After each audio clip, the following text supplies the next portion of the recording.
time to be born, and a time to die, a time to laugh, and a time to cry, a time to gain, and a time to lose. Mayfield and Beloved presents Camp Here and There. Episode 25, The Hatred of the Hunt.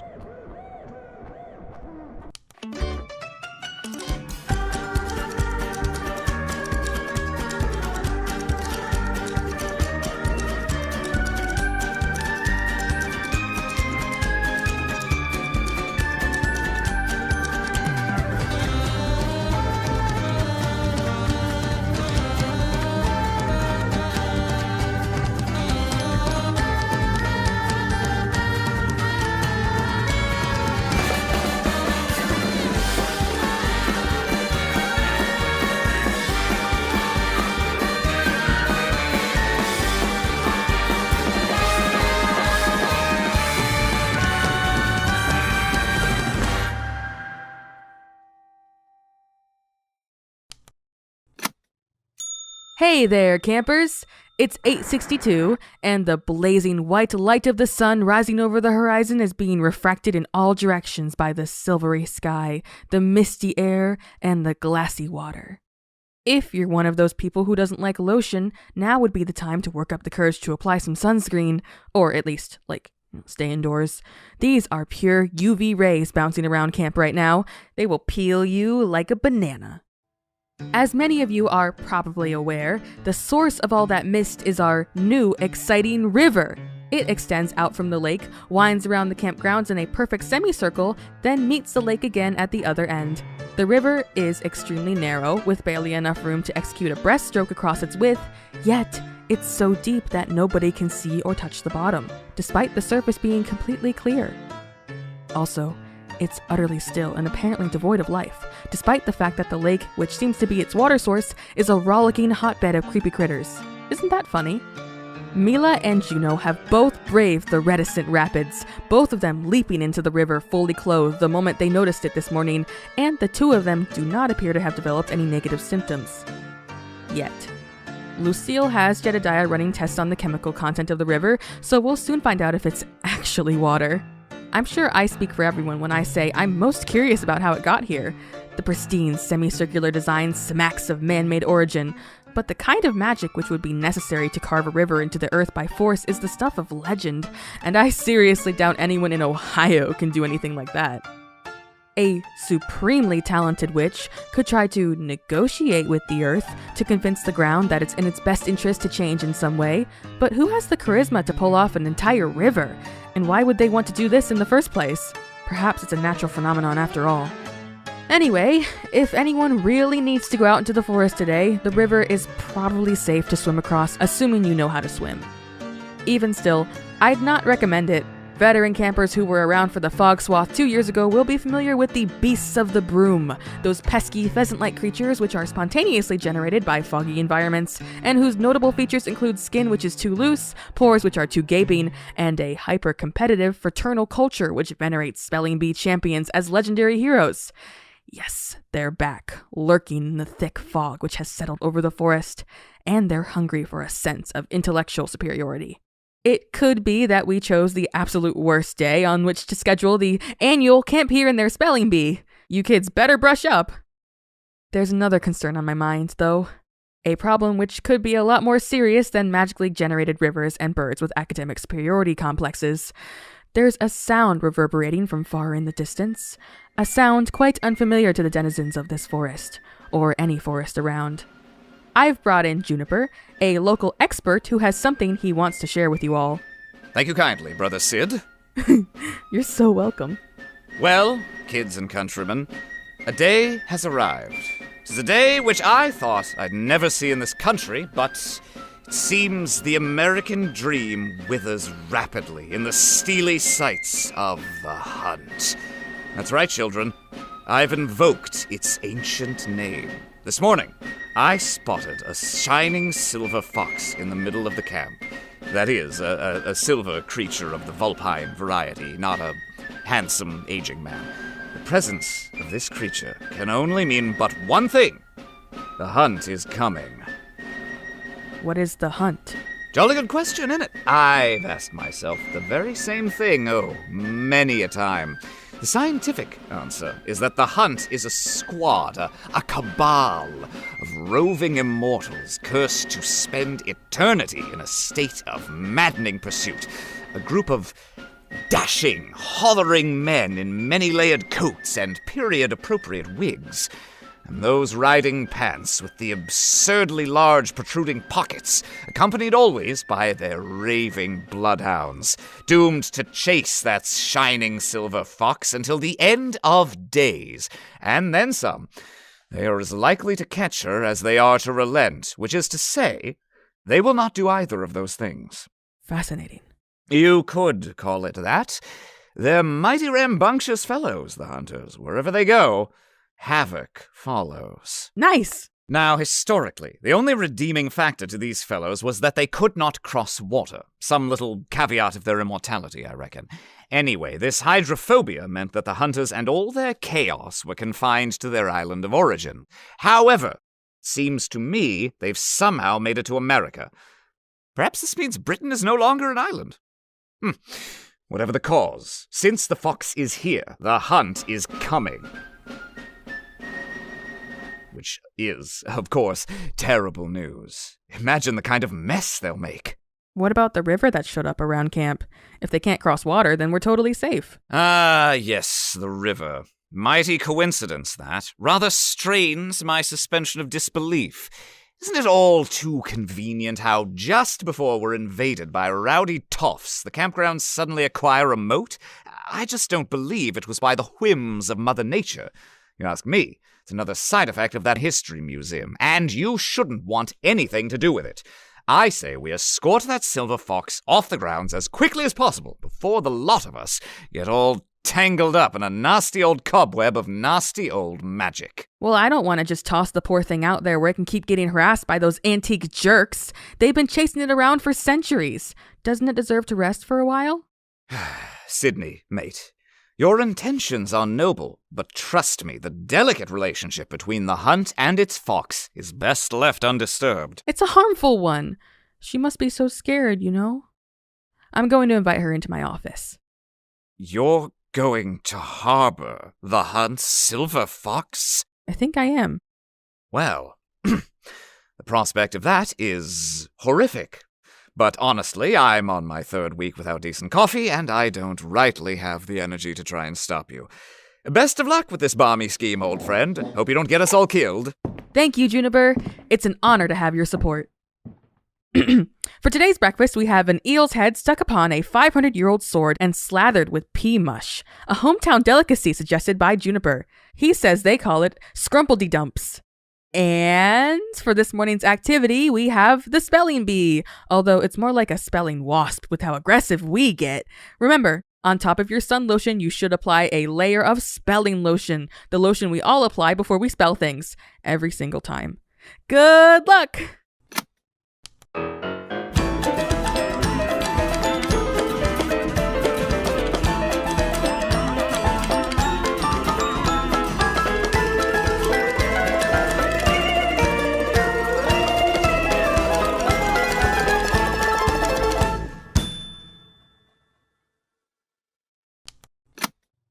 Welcome to food, campers. The sky is a blinding kaleidoscope and all I taste is fire. Let's give it up for 1285. I know you sweet little firehawks are worrying yourself silly about the state of the beautiful silver fox who found herself on our campgrounds this misty morning, though I think you all gave her a good fright earlier with all that clamoring to peek into the nurse's office to get a good look at her. I'm happy to report that she seems healthy, energetic, and quite sweet, but she hides whenever someone else enters the room, and it takes quite a bit of doing to coax her back into the open afterwards. So please, only enter the nurse's office if you require my ameliorative services. For the time being, Vixen visitation is not available. And I imagine some of you are wondering how I managed to convince this magnificent creature to join me in my office in the first place. It was a simple matter of knowing my animal handling, really. As any 2-bit park ranger could tell you, there's nothing foxes find more intriguing and alluring than astronomy, and I figured that the silver fox would be no different, though she may be centuries old and from a completely different continent. And my suspicions proved correct. All I had to do was wobble my celestial maps around the window a few times, and she hungrily leapt inside. She's such a darling creature, although I'm still working on learning how to take care of her. I haven't figured out what she eats, or if this eternal and possibly purely magical creature even needs to eat, but I have figured out where she likes to be scratched. But I'll never tell you. That's between her and me. I tell you, kids, I keep looking over at that fox curled up in a kid-sized cot, and just the sight nearly moves me to tears every time. You know, small animals like her, they've got hard enough lives already, even without being eternally cursed to get chased around in circles, constantly tired, constantly afraid, not even allowed to die.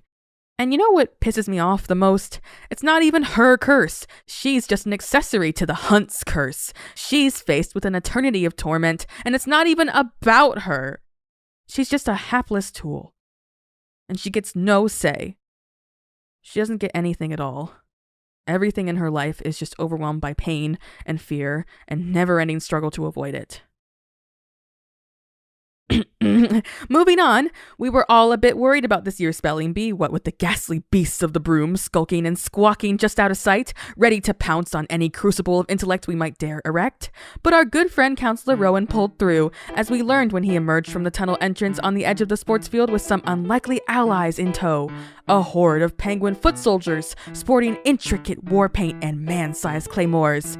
Many of us immediately attempted to flee or hide, as the memory of the brutal massacre the penguins perpetuated at the beginning of this summer was still fresh in our minds. But to our surprise, the penguins came to our defense, scouring the fog and smacking the brains out of any beast they came across. Seems there's only room for one species of dirty bird in this camp. Anyhow, thanks to the heroics of those huggable, fluffable extortionists, our spelling bee was able to proceed as planned. Hooray! In celebration, I will now list this year's spelling bee champions. In first place, Cabin Magpie Moth resident Bryce Negley, who won the word Saber. Then, in second place, Cabin Tarantula Hawk resident Scrans Grek Stun, who managed to spell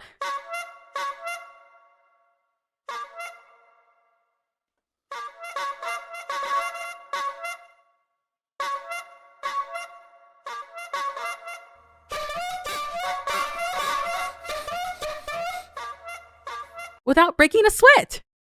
And in third place, Cabin Silkworm resident Treebart McMahon, who wowed us with her unconventional spelling of... And, of course, I will now list some of the most grisly injury sustained in this year's spelling bee. In first place, Cabin Grasshopper resident Leonard Stikeson, who sent us reeling after one look at his scraped knee. In second place, Cabin Ladybug's Tammy Teeth, who shocked and horrified us with her teeth. And in third place, Cabin Tarantula Hawk resident Lizabeth Strange, who straight up apotheosed into godhood right there on the stage. This would be higher on the list, except for that she pulls this trick every year. It's time to diversify, buddy. Keen kids may notice that no campers from Cabin Dung Beetle showed up on that list, and that's because the campers of Cabin Dung Beetle chose to opt out of the contest, instead spending all morning attempting to use astral projection to reach the bottom of the river. I hesitate to quash this spirit of ingenuity, but I must remind you all that astral projection is wildly dangerous. Who knows what unfathomable monstrosities lurk in the ethereal projection of this camp? You can meet a demon, or worse, a human. I just advise you to undertake this sort of thing with the guidance of an experienced counselor. In related news, experiments with the river are an ongoing interest. Various attempts to measure its depth, including an attempt by Marisol and Joshua to tape a bunch of meter sticks together and shove the resulting contraption down there, and an attempt by Juniper to employ a fisherman's technique he learned in his hometown, which he referred to as ye old pump and muddle, have proven inconclusive. The lake, for comparison, is only around 20 feet deep in most spots, except when it gets angry, of course. This is quite a trench that the camp is now playing host to. The staff has learned other things too. With a pH of 11, the water of the river is actually too alkaline to drink safely, although swimming in it has continually proven quite safe for Juno and Mila. Still, some counselors are advocating for the construction of a bridge, but Lucille is unwilling to sign off on it in case the river disappears as quickly as it appeared and the camp ends up with a random bridge on the ground nearby. While I can sympathize with her concerns, I think a freestanding bridge might make for a bold landscaping statement, help us stand out against our nearby rival camps, of which there are none, of course. Yet. All right, kids, Matthew's cooked up some real delights for your lunch today. I couldn't quite make it out, but I think he said something about horse divorce and a very amused bush. And try not to worry too much about the ominous sounds emanating from the forest and seemingly growing louder with each minute. The baying of hounds, the clinking of teacups, the jeering of men, etc. The penguins have sent a corps of their bravest out into the forest to drive the hunt back. So hopefully, our new camp mascot will be able to find true solace here once and for all. See you this evening!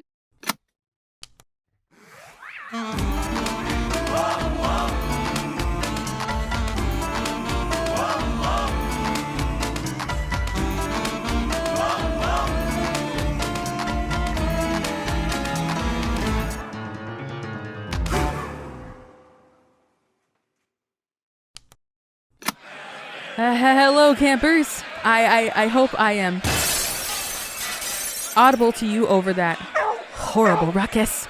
The time is 19:01 p.m. The sky is no longer glittery, silver, but metallic and harsh. The penguins have abandoned us. The day is coming to an end, and the hunt has arrived. Yes, they are powerful. The confusion they have wrought upon the penguin vanguard seems to have been nothing short of legendary. Half the penguins sent out to fight the hunt ended up joining them and are now dancing, drinking, and brawling along with the best of them on the edge of the river. So there's no telling what these men could do to our little camp if they were allowed to run rampant over it. But I really don't think they're going to get across that river. They've been teetering at the edge, daring each other to jump across for hours now. Still, kids, it's probably best you don't leave the cafeteria for now. I think they've started throwing bar stools and teacups at us. Juniper says it's only a matter of time before they get tired of jeering and start using siege tactics to try and smoke out the fugitives we're harboring. And I did say fugitives, plural. Not only is their prized fox in my care, but Jedediah has also earned their ire after attempting to inform them that there is no longer a British Empire, and now they're threatening to execute him for slander and treason. Although Juniper also seemed pretty confused when he heard that there wasn't a British Empire, so maybe nobody over there has gotten the memo. I have another concern though. I can't figure out what this poor fox eats. I've offered her everything I can think of, from bugs to bats to buttered bread, and even some hard candy from my candy drawer. She just won't accept it, and all the while she grows weaker by the minute. She's just lying there now, barely breathing. Please, if anyone has any ideas...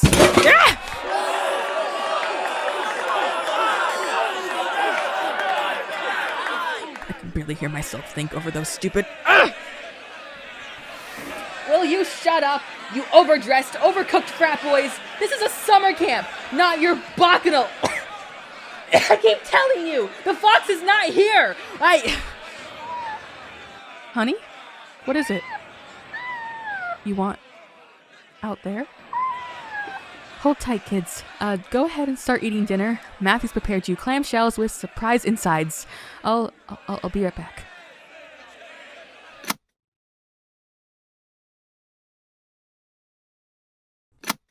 Hey kids, it's 1915 and I've learned an important lesson today. I hope you're all enjoying your clam surprises as much as I'm enjoying my newfound wisdom. I thought I was rescuing the fox from a fate worse than death. I thought I was keeping her safe. But when I opened that window and she perked up, I realized two things. First, I realized what the fox eats was, much like the hive or the goo, pathological energy. In this case, the manic energy of the hunt. She feeds off their insatiable desire to capture her, the violence they imagine and the shouts they unleash. Sounds kind of awful, I know, but really it's just nature. But the second and more important thing that I realized was that I was not the good guy here. I coaxed her, manipulated her into my office, I kept her trapped there, I was intent on keeping her forever. Sure, it was for her safety, it was for her sake, but no amount of care can justify imposing my will on her like that. Because in the end, I wasn't giving her a say, which made me no better than whatever sick Brit spun this curse in the first place. So anyway, after I realized this, I scooped the sweet creature up and ran outside. After one last hug goodbye and a kiss on the head, I tossed her across the river, and she scampered off to unknown parts of the forest. With whoops and hollers of gratitude and jubilation, the hunt moved on, charging past us and disappearing into the trees. Even now, their shouts grow dimmer by the second. And you know what? I wish them luck. All of them. Except the penguins who decided to join them. You're our camp penguins. Come back! In other news, it seems that several kids from Cabin Dung Beetle have successfully astral projected to the bottom of the river. They claim that it is hundreds, nay, thousands of feet deep, and that untold monstrosities of inconceivable magnitudes reside in those depths. They advise their fellow campers and counselors never to do what they have done. They assure us, with little smirks and smug nods, that they were permanently traumatized by the experience. You children are free to come meet me in the nurse's office. I'm here to talk you through this horrible experience. And for this evening's activities, we'll be celebrating the brutal cycles of nature with a game of pain telephone. Good night, campers. I'll see you tomorrow, and the next day after that, and the next day after that, and the next day after that, and the next day after that, and the next day after that.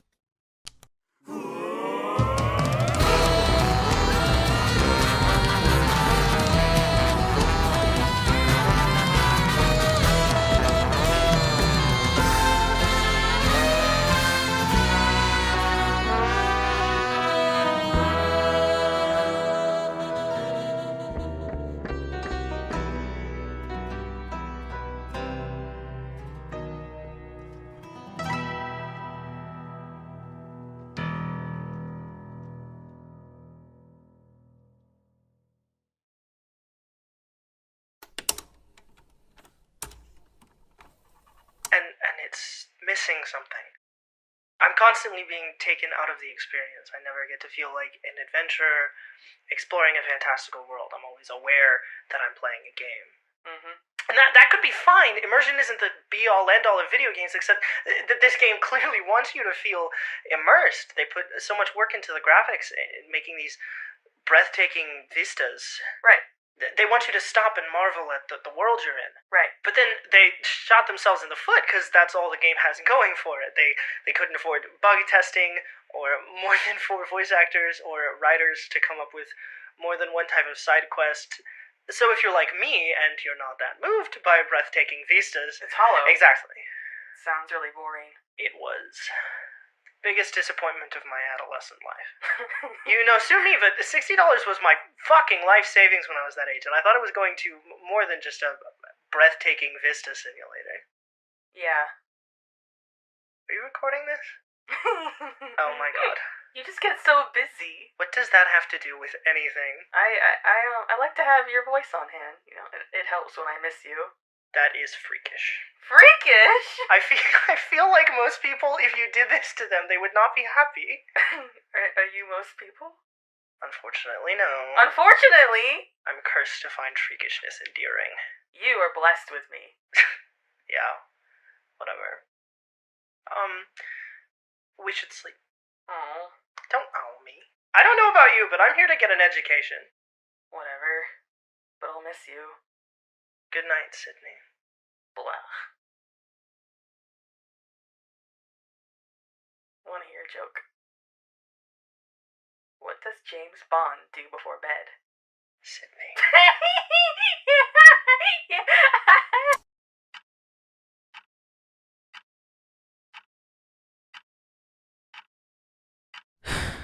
February 2015.